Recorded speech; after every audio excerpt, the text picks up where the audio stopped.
By the way, the term for McDaniel is a 2-year term, but he could be appointed to another 2-year term after that. Reporting live from the newsroom, Don Phelps, WAAY 31 News. What a distinguished honor. It is. Thank you, Don.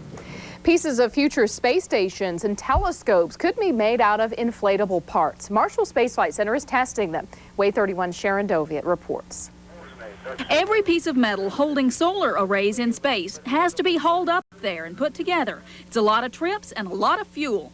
What if you could inflate the framework you need, like blowing up an inner tube? Inflatable structures that can be compacted in a very small volume, and which the payload results in small volume that can be put on the orbiter or an expendable launch vehicle, and then the inflatable structure is actually inflated on orbit. John Lassiter and Bob Ingberg are Marshall engineers testing inflatables. Some of these membranes are a third the thickness of paper. Deflated, they take up 1/10 their full size. They get pumped full of inert gases like nitrogen. But then, what can they withstand? How hard are they to control? What if there's a leak?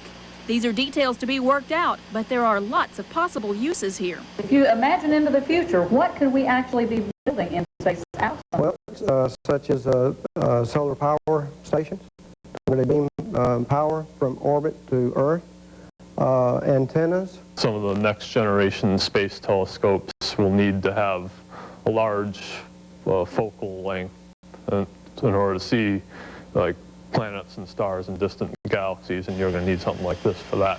Sharon Doviet, WAAY 31 News. So what if there is a leak? A tiny meteor punches a hole. Well, if the hole is not too big, it may not matter. Without gravity pushing on the structure, gas inside has no reason to go out.